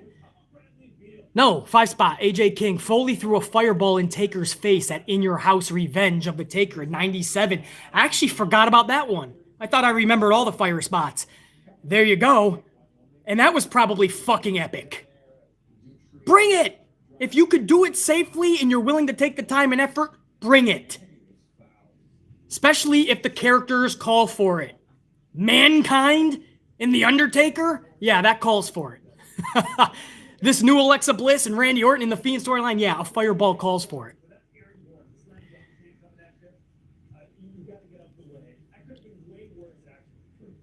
Jesse Borsler, 5 spot.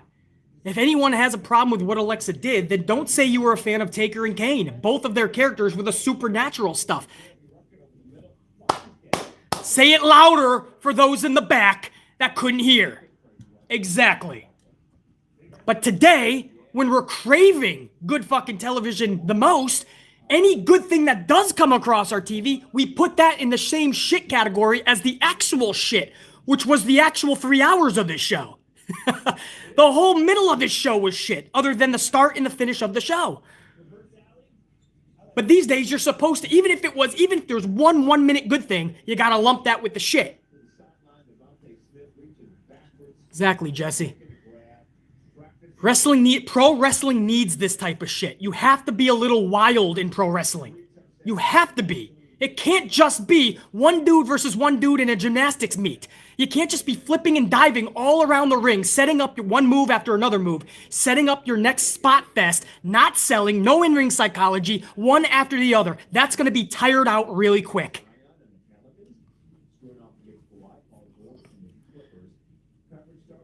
Harshvardhan Ingali. Hopefully I said that correctly. All apologies if not. I can barely pronounce my own fucking BC at sometimes, man. DC? I'm a fucking Marvel comic. Oh, man. I'm choked up as it is. Literally, man. Ask me for the fucking name at Starbucks. I just say fucking, Stone Cold. What? Would you like vanilla in your latte? What? Imagine doing that. Harshvardhan Ingali. Ali's Raw Talk promo tells everything that's wrong. Yeah, I heard that. Did you guys hear Ali's, what was that, Raw Talk last week? Or after something, man. Ali, let me know if you guys saw that, because he was speaking facts, man. This is the Ali that we need to see going forward, and hopefully they separate him from, even though he's leading the group, hopefully we do away with this fucking retribution shit. And Ali can spew these facts. Ali was actually pretty good, man. I'm really proud of Ali, man. You know, that's how you, even if it's not the actual live television platform, find a platform where you can fucking hit your point home and captivate people. He found that. It actually came across BC. And I'm not able to really catch too many things when I'm on the road. I made it a point to see that because several people were talking about this. So, yeah, good point there, man. That's a 40 spot up in there for Harsh Vardhan Ingali. Again, all apologies if I butchered that, but much love for the contribution. J Football 999, Simon Miller. Our buddy Simon Miller seriously said that the fireball, something from Mario. Shake my head. The guy is an embarrassment to the UK wrestling community. It's nothing personal, just speaking from a pro wrestling point of view. I didn't hear Simon. Luckily, I try not to listen to Simon's bullshit. This is the guy that puts up 76 ups and like 16 downs, maybe. What am I saying? That's being generous. 76 ups, maybe 4 downs. I don't know what show he is watching every fucking week. But how you can find more good on these shows than fucking bad is atrocious, but that just goes to show you somebody who is not being truthful with their audience. So Simon Miller can say what the fuck he wants. That was Mario? Mario? That sounds like something he's trying to be funny during his fucking video. That's what it sounds like to me. No way do you watch that and you thought, wow, I just saw Mario. It's Alexa Bliss shooting a fucking fireball at Randy Orton. I'll give you fucking Mario. That's Simon Miller. I'm not really surprised. Oh, man. I think I probably didn't. There's probably more. Pedro just came in with a 50 spot. Pedro W with a 50. Rockstar status. We're going to take a swig for Pedro for sure. Oh, let that Dunkin' Mocha hit for Pedro up in here with a 50 spot. Character introduction. Character definition. Character progression should be tent poles on top of your foundation. The foundation of what wrestling is to me would be invoking emotion, solid ring psychology, selling, and free-flowing promos. Say it louder for those in the back, Pedro. Period. Nothing more needs to be said other than thank you for the contribution and thank you for spitting those facts. It's what the Ant-Man has been preaching since I started this channel. Absolutely, Pedro. Much love and respect.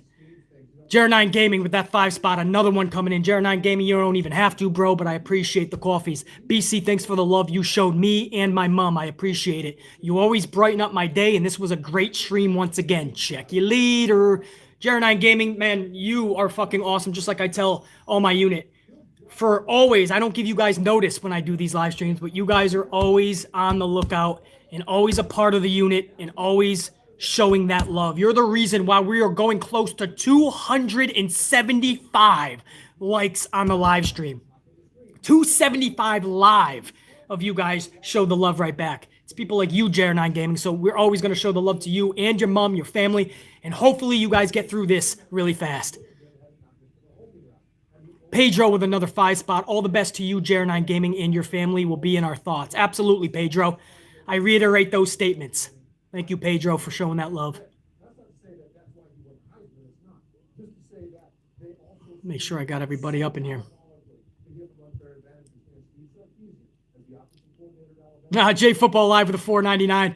No good intro, no pyro, no sparks, no cliffhangers, no superstars. I do anything to go back and watch a live Monday Night Raw from the 90s. I think that way all the time, J Football.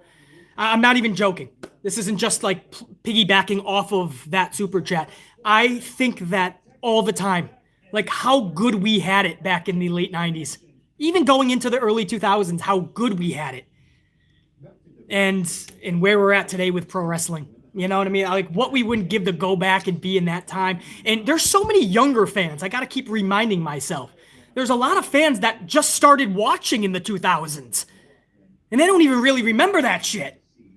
And so they'll never know how big of a pop it was when Stone Cold's glass shattered. They'll never know how big it was when Stone Cold had that feud with Vince, or The Rock was coming down to the ring to take on The Undertaker, or Triple H was one of the best heels we've ever seen in the business.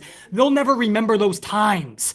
The pop that Triple H got when he returned from that quad injury at Madison Square Garden. It tore the Garden's roof off. The Garden has never been the same since. we'll never get those pops again. People will never understand larger than life ever like it was. And yeah, J Football Live, man. Man, do I remember that. Pedro, another 20 spot. Pedro's rocking it up and rocking on here, man, with a 20 spot. If I could get my hands on just SmackDown and the NXT properties, Randy Orton would be the first contract I'd be trying to buy on top of the roster. That's there already, and he has all the tools I listed before. He'd be in my top 5, absolutely, Pedro. He's your number 1. He'd be in my top 5. I would have to put The Fiend up there. Roman, I know. If you would ask me, if you were to say that BC would be talking about this 3 months ago or 6 months ago, you would have thought I got a couple screws loose up in my dome piece. But no, I would say Roman is in my top 5 right now. People I would sign. If I was starting a company, this heel Roman can do so much for my promotion. But I got to have Bray Wyatt. He's the best character in all of pro wrestling. And I, creatively, linked up with Bray Wyatt, we could do some awesome creativity. Sasha Banks would be in my top 5 because I just love Sasha Banks. And I would have to think, man, I'll do a video probably in the future about maybe the top 10 people I would sign if I started a promotion, if you guys would like to see something like that. But yeah, Pedro, it opens an awesome conversation of who you would sign if you owned a promotion. Thank you for that 20 spot, Pedro. Rockstar status, dude. We're not done, guys. We still have more MVPs. For those of you just tuning in, you guys can take off if you're here just for the review. We're just shooting the shit now. So we're all just having some fun and shooting the shit. So thank you if you came here just for the review. Thank you for showing the love. It looks like we're about to hit 275 soon live, which means we're on our way to 300 live on the likes. Thank you. But yeah, we're just going over some supers now, MVPs, and shooting the shit. Pedro W with another 5 says there needs to be a progression from star to superstar to megastar. These wrestlers nowadays are just barely stars. 50-50 booking does that. And I said it already 3 times in this live stream. You name a wrestler. I really want to go to the chat here. If you guys can name one wrestler, and it's not just who we like, right? We love Daniel Bryan. We love AJ Styles. We love Sasha Banks. Well, maybe not all of you, but I do. Many of you do. It's a pro Sasha channel. Alexa right now is on fire. Who comes out of the curtain when their music hits? Who do you jump out of your seat and you're just ecstatic to see? Who do you pop for like there's no fucking tomorrow? Who? Absolutely right, Pedro. There has to be that transition. But who? Not any wrestler, says Dante. You're right. There is none. Lucas, it's a tie between Roman and Sasha, but they don't get that. Like, you watch a Stone Cold pop when the glass would shatter, or you watch The Rock come out, or The Undertaker back in the day, or Triple H, and now you watch anybody come through the back. I mean, obviously now it's virtual fans, but I'm talking about even a year ago when you had some fans. Who?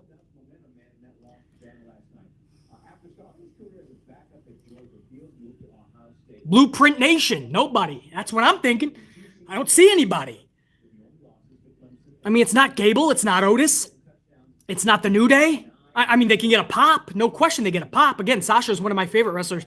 We pop for Sasha, the hardcore Sasha fans. But no, in unison, we used to pop, guys. And that's what I mean about the newer fans that don't understand. We used to simultaneously fucking go ballistic when we heard the glass shatter or when The Rock would come out. You don't get like that anymore. Laura, what's up, man? Hey, Laura, better late than never. You don't ever got to apologize. This stream will hopefully be up on the channel later on.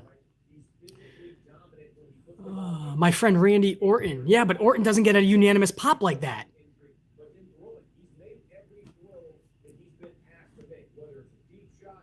Jennifer Pierce says, hell, if Austin or Rock's music hit, it would get a bigger pop than the entire roster gets. Jennifer, collectively, exactly.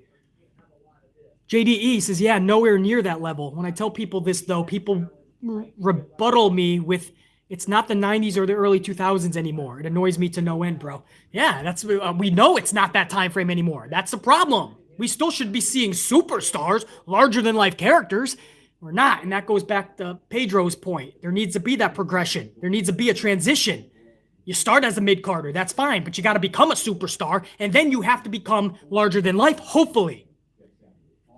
But you're not a superstar just because you're labeled a superstar. I remember when I was a kid, they would always, I didn't usually do too much autographs, even as a kid, but once in a while I would do the autograph thing. But meeting superstars was never big to me. I never cared about meeting people in real life. It doesn't do anything for me.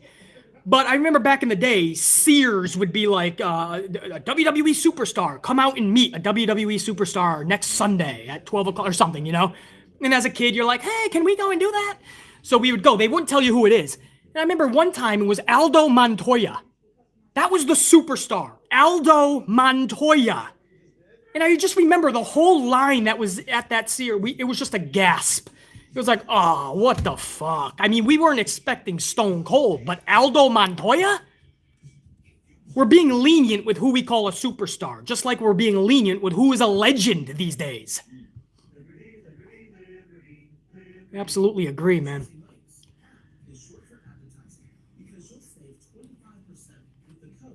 A Merrick with a 5 spot. A Merrick, thank you, man. I just caught it. I've been missing a few live streams. Glad I could catch this one. Much love, my man, and Amp Unit. A Merrick, I'm glad you caught it, dude. Especially because I don't give too much notice, so I'm glad you guys were able to catch it. A Merrick with that contribution, thank you. JR9 Gaming with another 5 spot. JR9's on a roll, dude. And again, much love and respect to Union fam. BC, did you see that Cryback said he could beat Paul Heyman on an open mic promo on Twitter? He truly is stupid. Another reason why we don't do the whole fucking Twitter bullshit. Another reason why we don't do the social media drama. Because you always have an idiot like Ryback saying he can out-promo, out-duel Paul Heyman. Yeah, that'll be the fucking day. That'll be the day where James Ellsworth becomes a world champion by defeating Roman Reigns at a WrestleMania. Think about that. Probably not going to happen. So I didn't hear that, JR9 Gaming. It's probably for the best. But thank you for telling me. That just reiterates Cryback is stupid. That wasn't just a gimmick. SOS TDM 617. One of my tried and true. Thank you. Thanks for that contribution, dude. 2 spot. That was so epic when Triple H came back in 2001. I believe you're talking about the Madison Square Garden, right, SOS? Bro, I have seen the clip of that 1,000 times because that pop, I mean, if you didn't know you jumped out of your seat, you would have thought it was an out-of-body experience, man. Triple H, it was so loud. If you were there, it was so loud. I can't even put it into words. Oh, man. SOS. You ain't kidding, man. Oh, SOS also had another 2 spot, another swig for SOS. Also in 2021, I have no favorite wrestler, no Pop. I agree. I'll take it a step further, SOS, and I've said this many times. Not only is there not really a favorite wrestler, even though, I mean, I have my Sasha, I love Daniel, love AJ, even Alexa's fucking on another level. I'll take it a step further. I don't even know these wrestlers' finishers anymore because there's been, I mean, we used to do it as comedy. We used to laugh about it. Oh, there's so many fruit roll-ups. It has gotten so bad in this company, I don't even know the finishers anymore of half the roster because everybody is winning with a fruit roll-up. Finishers are not important anymore. So get this, guys. Not only is the wrestlers not important anymore, the finishers aren't even important. You don't even, back in the day, you knew that if you saw Jake Roberts, somebody was getting hit with a DDT. You knew if you saw the Big Boss Man, he was hitting you with that Big Boss side slam. You knew Shawn Michaels was hitting you with that super kick. You knew The Undertaker was hitting you with the tombstone. You knew the $1 Million Man was going to hit you with that $1 Million Dream Clutch Hold. Sleeper. These are things that you knew. I didn't even know that was T-Bar's move last night. The knee to the face. He calls it the sleep something. Sleepy Land. Oh shit, the show makes me want to go to sleep. I forgot what it was fucking called. But I don't even know anymore. Nothing feels special about these wrestlers. The music. I mean, you hear the music, nothing gets you going. I talked 5 times already about the glass shattering, or if you smell, or you hear the gong, or you hear Motorhead play. Now, this music is so fucking generic. I don't know if AJ Styles is coming to the ring, or is it the fucking Lucha Summer College house party?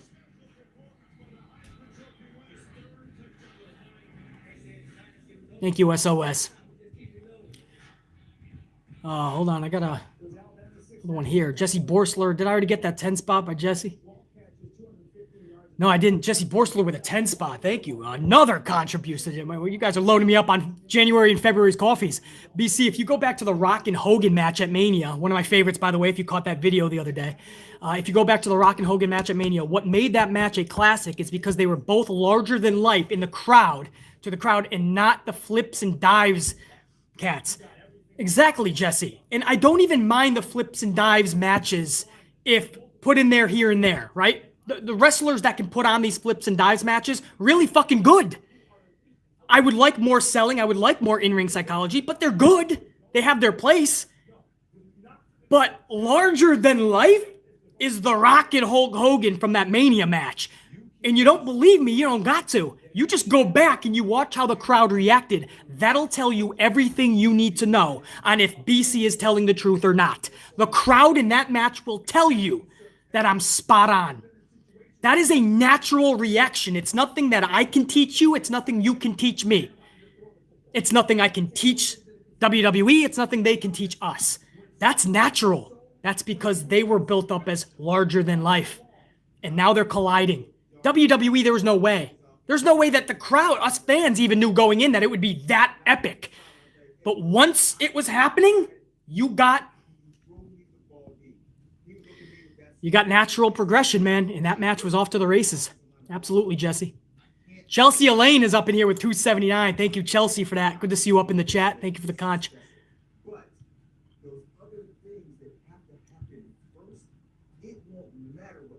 Justin G with a 5 spot. Thank you, Justin. Up in the chat showing the love. For me, sad to say, but only superstar I get excited for now when I hear the music is Brock. But guess he still doesn't count because he's been around for a while. No, but that brings up a good point, Justin. Brock, you hear Brock's music, it's one of those entrance themes where you literally, even if you don't like Brock, you don't want to see Brock, you're going, oh shit.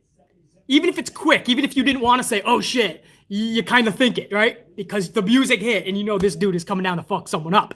That's what I mean about Triple H last night. Sure, he's one of the old timers, but you hear Motorhead playing, whether it's Time to Play the Game or King of Kings, no matter which theme, you go, oh shit, here comes the man. We don't say that anymore. All the mans is back in the day. They haven't created anybody else going forward. Justin G, absolutely good point. Thank you for the love. Chelsea Elaine with another 279. Thank you, Chelsea. God, not Ellsworth. But is Cryback whining again? I don't know. I was just told by JR9 Gaming that, I believe it was JR, that Cryback said he can out-duel Paul Heyman in a promo war. So, I don't know, Chelsea. This is what I'm hearing. Thank you for the contribution. Oh, man. Triple J 82882. Triple J, thank you for that 2 spot. Best pop Austin music hit when WCW was beating WWF. The best? What we wouldn't do to go back to those times. When Austin put the company on his shoulders and he knew that he had to do something, man. Goldberg, Sting, NWO, WCW was whooping that ass. But you heard the glass shatter over on the USA Network, and the hairs on your fucking skin were standing up, man. You were out of your seat. Even at home, you were like, oh, fuck yeah. Absolutely. Triple J 82882. Thank you. AJ King with another 10 spot. The biggest pop I remember was Austin. Exactly what Triple J just said, too. When he came out during the Rock and Foley match on Raw at the end of 98 when Foley won the title for the first time. Unbelievable. AJ King, 100%. I'll still remember. I remember that like it was yesterday. Rock, Foley, title on the line. The Authority was around the ring. Vince McMahon was definitely, because I remember this. Stone Cold's music, the glass shattered, everybody erupted. Stone Cold came fucking man-powering down, fucking like Austin does with the shoulders fucking flapping, bulked up, had his hat on, takes his hat, chucks it as he gets to the bottom, takes a steel chair, whacks the Rock, puts Foley on top of the Rock. The ref counts 3, the crowd goes ballistic. How's that for a recap? Yeah, I remember that, AJ King. Probably one of the best moments in professional wrestling history. That was the pop of all pops. I tell you.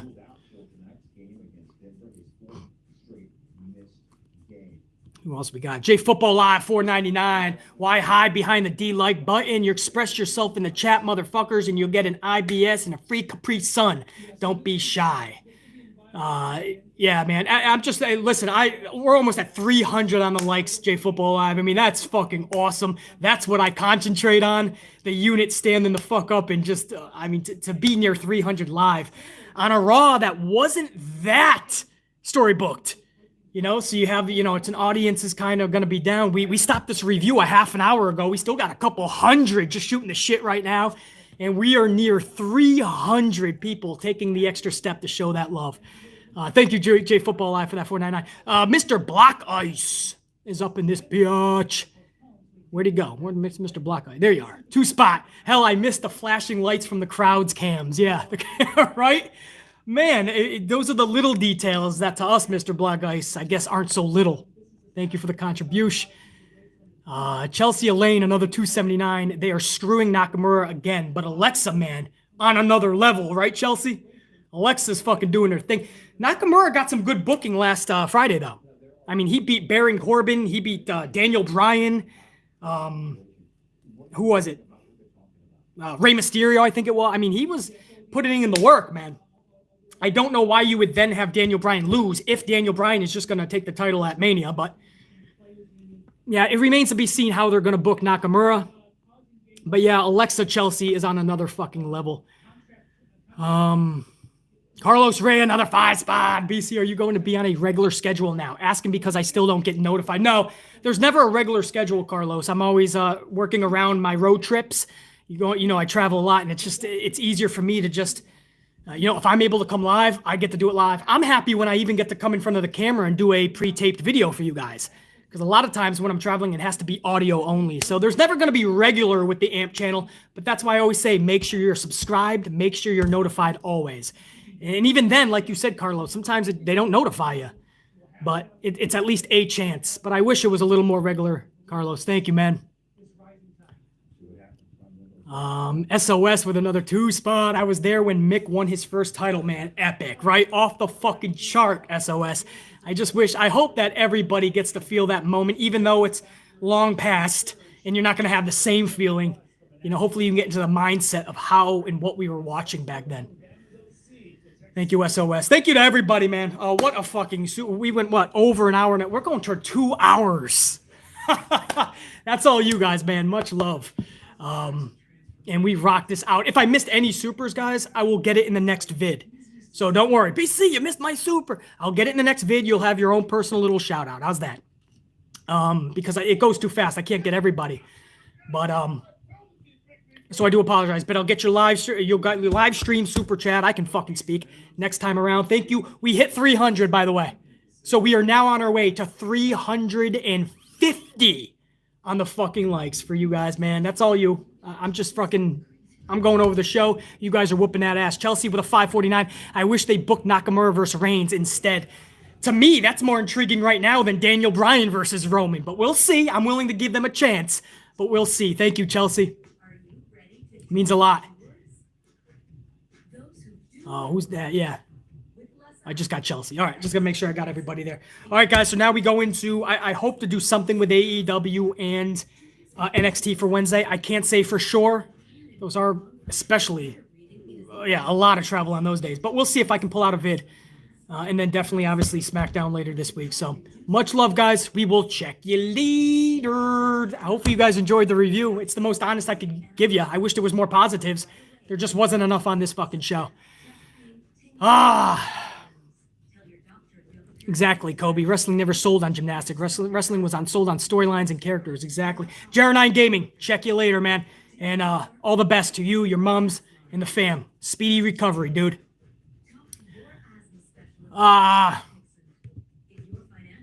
Blueprint Nation. Check you later.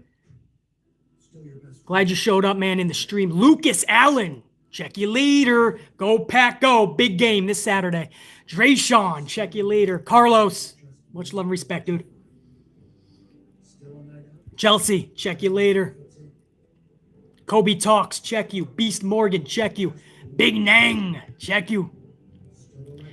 Jesse Borsler. Peace. Pete the Poet. Peace. Eddie. Cornelius. Chris. Givo. Blueprint. I got Blueprint. Triple J82, 882. Pimp Jesus, Mr. Black Ice. Michael McLellan. Hopefully I said that right, man. Michael. Antoine Freeman. Get Some to Dirty South. Quentin. CP the Trucker. Brandon. McCrae. Oh, you guys, man. It's going fast on my little screen. I wish the big screen was a little bigger, but it's false advertising. The Life of Jay. I'm sorry you just got here, man. We're ending it, but this will be up on the channel. Life of Jay. Glad I was able to give you a shout out, man. Jennifer Pierce. SOS. Is Vicky Hess up in here? Undisputed. Man, Pedro. J Football Live. You guys know how you are, man. And if I wasn't able to, Asphalt Gamer, what up? If I wasn't able to give you we gotta go, all right? We're going to 325 on the likes. You guys are the fucking best. I gotta hit the fucking road, man. Fuck. 2 hours on this stream. You guys are awesome. Salute to all you guys.